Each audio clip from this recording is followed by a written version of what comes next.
Hello, and welcome to the orientation webinar about Southeastern's digitization services. I'm Jen Palmentiero, Digital Services Manager. And I'm Zack, Spalding, Systems Manager. Thank you so much for taking time out of your day to join us. It's really good to see you. This is the second in a series of short webinars that will provide an overview of the services Southeastern provides. Our goal is to make sure our members know about the resources, services, and programs available to them, and who they can contact with questions, feedback, or more information. This slide lists the other webinars, which will take place on the third Thursday of each month from 1 to 1:30, except for December. We're taking December off. Look for the link to register for upcoming webinars in the chat, and it's also at the bottom of this slide. All of the webinars are being recorded and posted to our YouTube channel, and here comes a link to our YouTube channel in the chat. We'll kick off each webinar by sharing a little more about where Southeastern fits into the library landscape. Southeastern New York Library Resources Council, also known as Southeastern, is a nonprofit membership organization that has been serving libraries and cultural heritage organizations since 1967. Our service area is the 8-county region shaded on the map. We provide services to libraries of all types: public, academic, special, hospital, and school libraries, and we partner with other library systems. In the Southeastern region, that includes the Mid-Hudson and the Ramapo Catskill library systems, and 5 BOCES school library systems. And we also serve museums, archives, and historical societies, especially through our digitization services. Southeastern is one of 9 of these library councils in New York. Together, all of the councils make up the Empire State Library Network, or ESLN, and this is important to remember because it's related to our digitization services. And a link to the ESLN website was just dropped in the chat. Besides this webinar series, there are many ways to engage with Southeastern services and staff. You can sign up for the monthly newsletter, or exchange ideas with your colleagues in the region through a special interest group or a SIG. And after this webinar series, you'll have a better idea of the services and programs that are available to your organization. You can find more details on the Southeastern website, www.cinealert.org, or get in touch with Tessa Killian, the Executive Director of Southeastern. And here comes Tessa's email in the chat. Today's webinar will take you on a quick tour through all of the Southeastern services related to digitizing and sharing historical collections. We're not going to take questions during the presentation, but please do put your questions in the chat as you think of them, or save them for the end. We'll answer questions when we're finished. So let's get started. So our digitization services have 4 main components. Digital collections is the core of the work we do and where we started. For almost 20 years now, we've been helping our members digitize items from their historical collections and make them available online. We also support the creation of virtual exhibits, which are self-contained websites about a historical topic, person, organization, event, etc. We also host digitized historical newspapers online where they can be searched and browsed. And we have a digital dark archive, which provides a long-term file storage solution to help our members preserve the files they've created during digitization projects. Digital files are quite fragile, and over the years, files have gone missing for lots of different reasons. And the dark archive service was established to help our members safeguard their investment in digitization. I'm going to give you an overview of the first 2 bullets on this slide, and Zack is going to provide an overview of the second 2.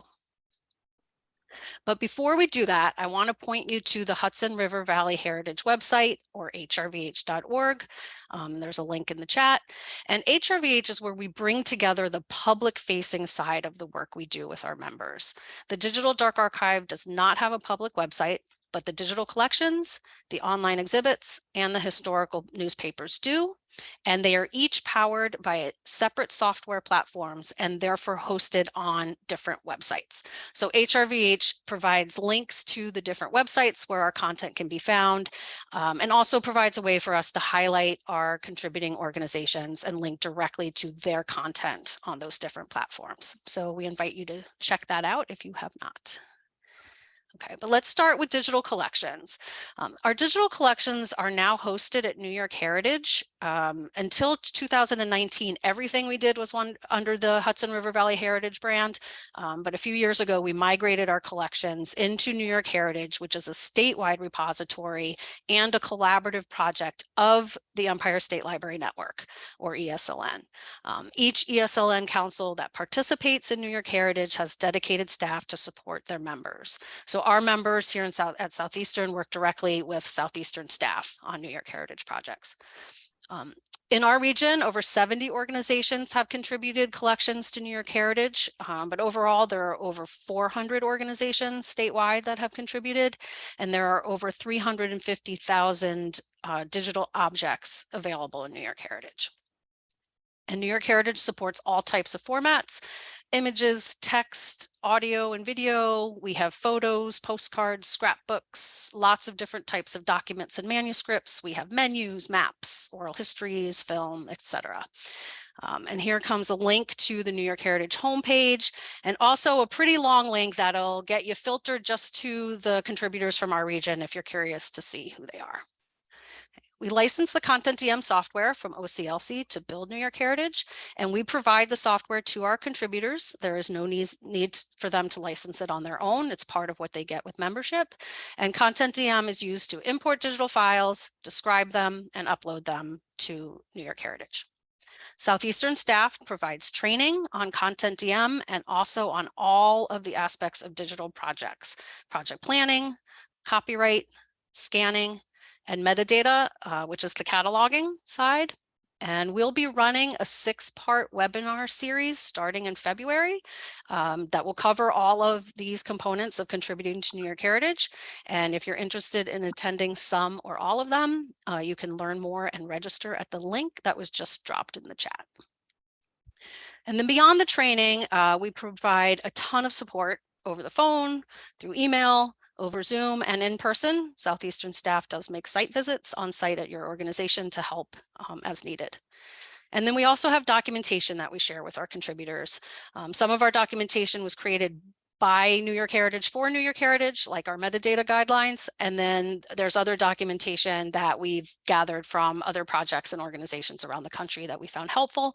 And we make them available through a LibGuide, which is linked at the bottom of HRVH, but a link directly to the LibGuide just got dropped in the chat.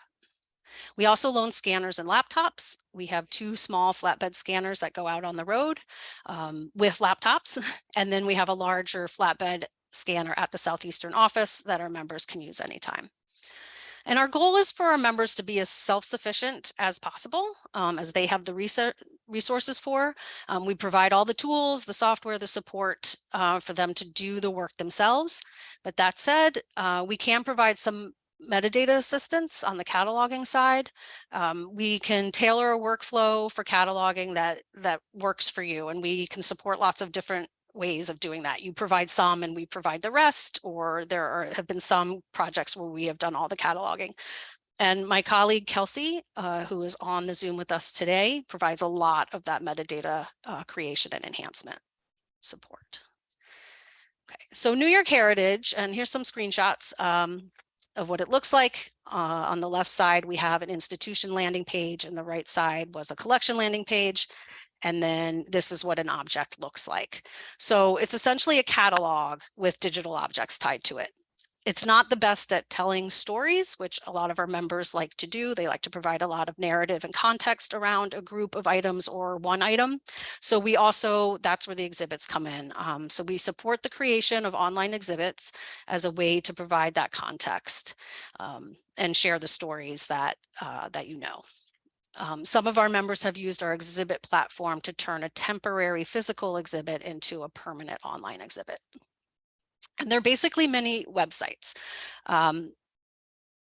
So these are some screenshots of what some of the exhibits look like. Here's a main page for one. And then if you click, there's an internal page. And then just to show you that some of them look different, here's a different one, main page and internal page. And then there's a link coming in the chat, if it hasn't already, to where you can browse the few dozen exhibits that have been created by our members over about the last 10 years or so. I'm now going to turn things over to Zack to provide you with some information about the historical newspaper service and the digital dark archive. Each component of our digital services is a true collaboration between Southeastern staff and our members. Zack is very hands-on with the newspapers and the dark archive. While there are definitely things our members do to make those projects successful, Zack does some of the heavy lifting on the technical side of those two initiatives. So Zack, over to you. Thank you, Jen. So with historical newspapers, the council has been providing a platform to run newspapers since about 2008. For the entire time, we've been using the same product. It's called Veridian. It's being supported by a company called DL Consulting, and they do a lot of hosting and supporting of newspapers across the world. But our focus for our service is for the Southeastern New York and our members. It can be a very technical and complicated process to do. A lot of people who have done it have gone to vendors to get the scanning part done, and then we do the hosting. So if there's anything here that's confusing or you don't quite understand, don't worry about it. That is something, if you decide to get into newspapers, that we can work with you on and work you into a flow that would make sense for your organization. The software can handle a variety of formats. It can do PDFs, JPEG 2000, TIFFs. If you want to do some enhanced features, you can then take those files and enhance them with Metz Alto. Now, you might not know what Metz Alto is. It's a very complicated metadata scheme that really has to be done through software to be generated. And these are some of the things that you don't know right away unless you do newspapers. But again, that's what we're here to do to help do that. PDFs are great. We've had some people who have done scan PDF issues in-house, and we host those. The downside is sometimes, depending on your material, the scanning quality might not be that great. If you have bad film or bad physical papers, you're going to get bad images. So title selection is definitely something that you have to think about when you're working with newspapers. Just because you have it doesn't is it something that's should you spend your time and money on scanning it.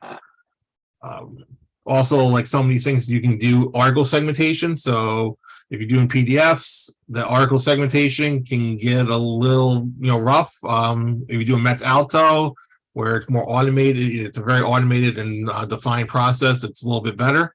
But the site has the ability for people to go in and correct text and click on article. And then when you go in, you see little boxes around articles. That's what we call the segmentation piece. Also price. If you're doing it in-house, you're not depending on the vendors, but you're going to spend your own staff time and equipment. If you go into a vendor, the vendors, you could definitely shop around. We can help you with vendors as well. We have a couple that we've worked with. But again, image quality can be on what you give them and what they can do. So usually the workflow. So when you start and you start to do papers, title selection, what do you have? What can you get? And then your vendor selection. Are you gonna do it in-house, or are you gonna go out intensive to get? If you have 4 or 6 page newspapers, you got to scan each one and then make a single issue. So that can take some time. But that's all part of digitization. And if you're doing Metz Alto, again, chances are you will not be doing Metz Alto in-house. That is a very expensive piece of software that does that. So that's usually vendors. And even sometimes the vendors have to outsource to another vendor to get that done. But when it's all said and done, we'll work with the vendors on getting the files here to Southeastern. I will then take the files and put them on the server. Usually we've been putting them into a preview environment. So you would go through and take a look at what came through after going through this whole process of what the files look like.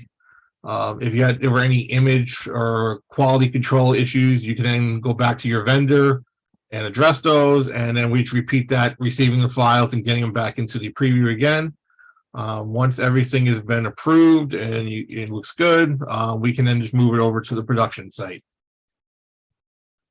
And this is a sample of what the site looks like. And this is a sample of a title. So you get the title, the availability, and then like a calendar view of which issues are available. And this is a page view. So on the left, you get some of the OCR. On the right, you can actually click and select an article if you want to, and if you want, you go and correct that. We do have a lot of people that do text correction just out of the kindness of their heart. For Dark Archive, that's our next service we're going to talk about.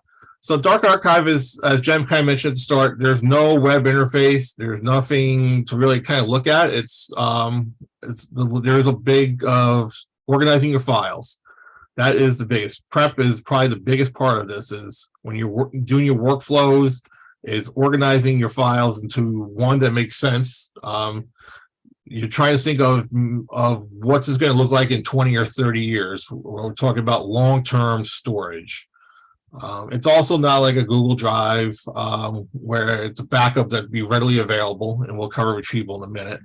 But it's meant for a place you put these files, and you may never need them, or if you do, it might be 20 years from now.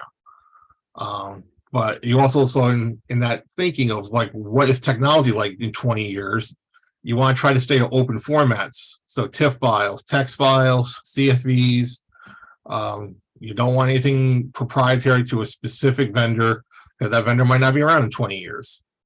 So you want to try to keep it as open as possible. And we always tell people it'd be good to have a little bit of metadata. It doesn't be very detailed, but you want to be have a little simple file, and they're describing maybe an inventory of all the files you're putting in there. What are these files for? Why does your organization need them? What do they cover? Things of that nature. Again, I always tell 20 years. Think, what is somebody going to do when they look at this in 20 years? And then once it's done, there's usually a big XML file that's not very easily to read, but it does provide all the output. We use a software called Archivematica, so it takes all the files. It'll make sure that everything is an open format. It'll make sure that they're not corrupted, and it'll provide checksums. And that's what's in that XML file, is a whole series of checksums to the files that were submitted. So workflow, again, it's organize. That's the biggest. That's probably 90% of what needs to happen for Dark Archive. Then create a little documentation about your files. Then you work with us on getting data to us. You can either upload it to Southeastern, or you could bring a drive here to the office. And then we will then run it through the Archivematica process, do all the validations, create an archive package. And then if everything passes through that process, we then upload it into the Amazon Glacier service. If you're not familiar with Glacier, it's Amazon for long storage. So usually what happens is we upload a file, and then Amazon internally will then replicate that file to 3 physically different spots in the service area that we're working with. So we're working in the Virginia area.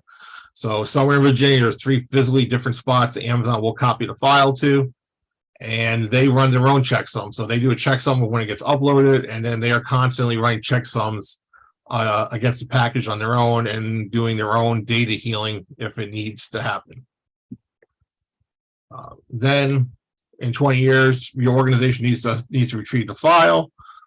You come to us. We'll then go to the Glacier, do the retrieval.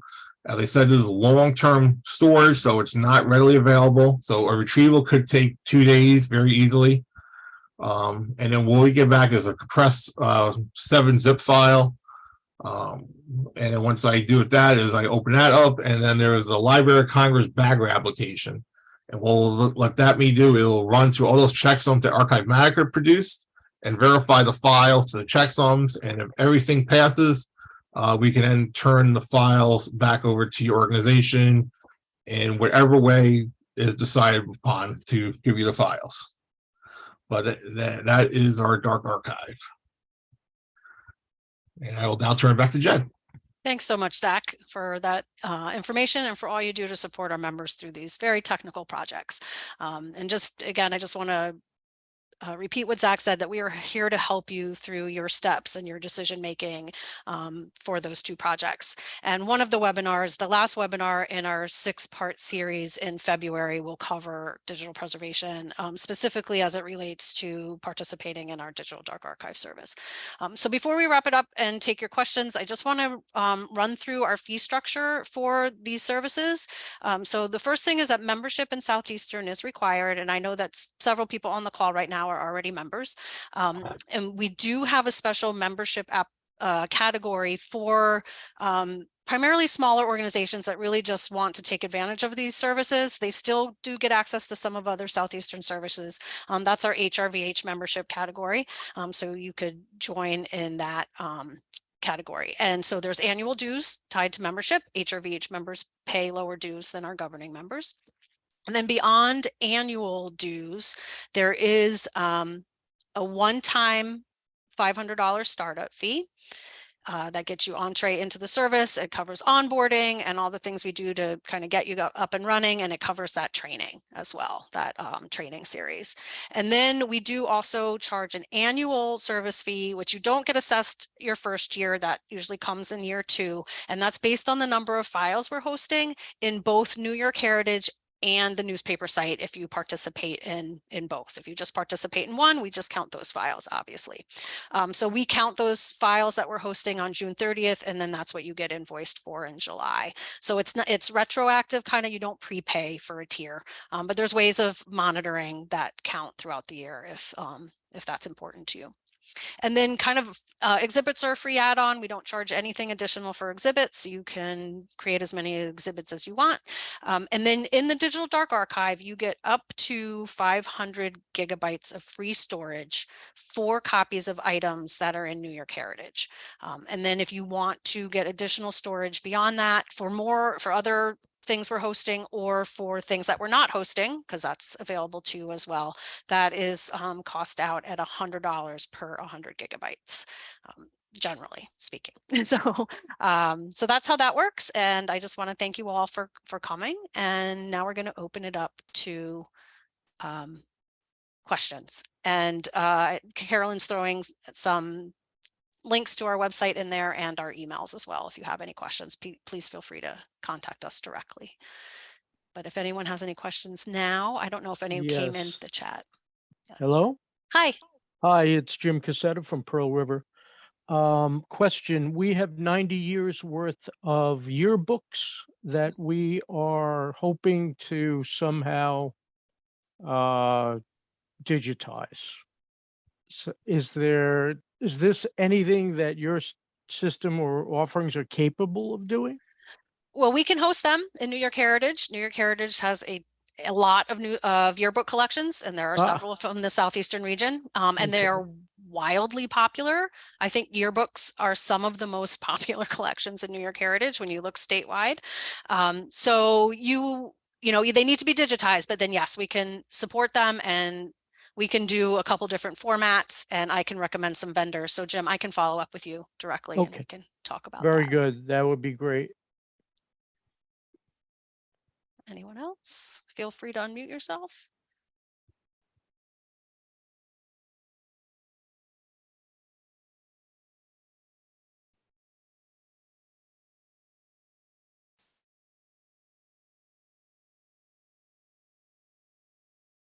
We'll give it another minute or so. There are any other questions? Hi. It's Palash from Bard. Hi. How you doing? Good. How are you? Thanks. Thank you so much for this. Question, a few slides back, I thought I saw something about lending scanners. Was I imagining that? I was just curious if you could talk a little bit more about that. Sure. So we have 2 small flatbed scanners. They're both Epsons. They're 8.5 by 11 beds. One can do transparent media in addition to, photographs and letters. It can do slides and negatives. The other one cannot. And we loan them for 3-month rotations, and they go out on the road with a laptop with the scanning software loaded. And we also send out an external hard drive so people can back up their files as they go. If no one needs it, a little secret here, if no one needs it in 3 months, then I have been known to let people keep it a little longer. But they've been in high demand. We actually purchased a second loaner this year because the one that we loan out was so popular. So I don't see people being able to keep them for too much longer than 3 months right now. Sure. But yeah, and there's no extra fees for that. And we can train your staff, you know, how to use them. And Great. yeah. Thank you. Mhm.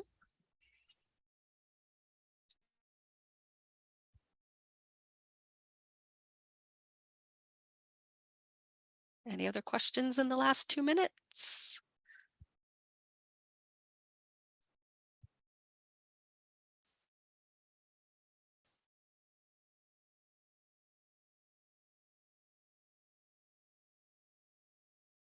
And Stuart, I see your chat coming in, and no worries, this was recorded and we're going to make it available, so you'll be able to see whatever you missed in the beginning.